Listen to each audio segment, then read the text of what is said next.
Hello, welcome back to another episode of Wrestling Thoughts with Earf, and today is a news and recap episode. Last night was probably the craziest Saturday night main event, probably the best one so far. In further news, let's get right into what we have to talk about today. I had to write these things down because I didn't want to I wanted to make sure that everybody got understood like how I felt about a lot of this stuff. A lot of people wanted to know my thoughts on the ending of that show. Today, I'm gonna just give you a good recap of everything. The first match of the night, Obafemi and Cody Rhodes. A hell of a match. I just wish it was a little bit longer, and I also wish that the Drew McIntyre run-in should have cost Cody the match instead of it being like a definitive no contest. That kind of was a little lame. But other than that, Obafemi is the future, and he proved it last night against Cody, and it was just a good match, It was a good match. Then we get on to Soul and Bailey. Oh my God, that match was even good. That match was so amazing. It was top to bottom. The acrobats from Soul and Bailey.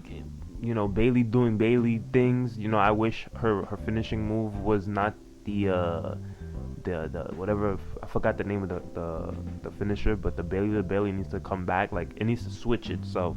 So put on a good show. She's the next big thing coming out of NXT, and she got that opportunity for a reason, and she showed out. She showed up and showed out. Both of the two people from NXT, they both showed out. They both showed out, and that was an amazing match. I just wished both of the first two matches were a little bit longer, because it went by quick. It went so quick. Like, it was like bow, bow, bow. And then this just gets into our next topic at hand, which is the tag team match, which was AJ Styles. They need to come up with a name for them. I think like Dragon Style or something like that. But those two, crazy. Then you got Evans and Slater. Those two had that match. All four of them are dummy talented. All four of them high flying. Like the whole match. I can't even speak. That's how amazing it was. The whole match was just high flying, non-stop action. Like total non-stop action to the T. Off the rip of the match. First 2 seconds when the bell rings, you got both of them super kicking AJ and Dragon Lee, and then they just start diving and flying to the outside. It's into the ring. It was cool spots all around. That match, I wish it was a little bit longer as well, because it felt like it was just building and climbing to like a good ending. Other than that one incident with AJ, other than that, next year is going to be his time, and I know it's going to be hopefully they do the same thing with AJ, with John. Give him a good send-off. Hopefully when TNA gets that big brand deal, that big television deal, he'd probably be part of that. Amazing match. Just an amazing match. Then we have a random segment match with R-Truth, Gunther, and the boy Joe Henry. That was needed, because I felt like the last three matches that just came and went were so like in your face, like and amazing. So at least we got like a little bit of a comic relief, and like before the big main event, and it was perfect to me. I found it funny, It was done well. It was done well. And this is gonna be hard to talk about. John Cena versus Gunther. This match was amazing. The whole match from top to bottom was amazing. The ending was sweet. I understood why he did it, because it's like never give up, and then he gave up for the final time because he's getting old. And a lot of people think it's Triple H's fault. That's not Triple H's fault. That's not Triple H's ending of how he wanted that to happen. That was John's way of going out.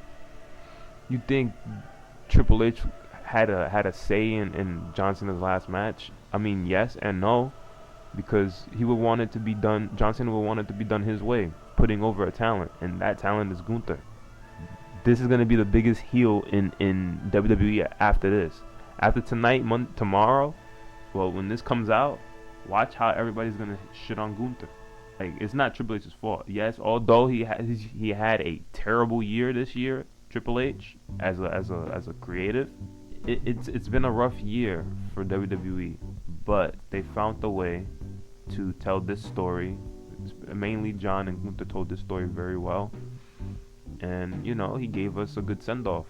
And then Triple H comes out and they boo him. Those boos should be directed towards him for the whole year, not this whole year, not this moment, because then it gives it's a sour taste. It's like that's John Cena's way of wanting to end the match. As much it was, I kind of wanted it to be a little bit longer, you know. I kind of wanted it to be a little bit longer. I know I have an opinion where instead of him tapping out, he just like gave up or passed out, and then that would have been like the best way to get him out of the paint. But then I feel like having John tap out would have made Gunther look a lot more better, and it was done right. It was done well. You know, the saddest part about watching that was hearing the chat, the chat, Twitch brain, hearing the crowd yell, "Never, don't give up." Hearing that, I almost broke. Genuinely, I almost broke watching it, and it was just. It's crazy. It was crazy. It was crazy. But again, thank you, John Cena. I truly appreciate everything you have done for this business and wrestling. My name's Earf, and this is Wrestling Thoughts. Thank you.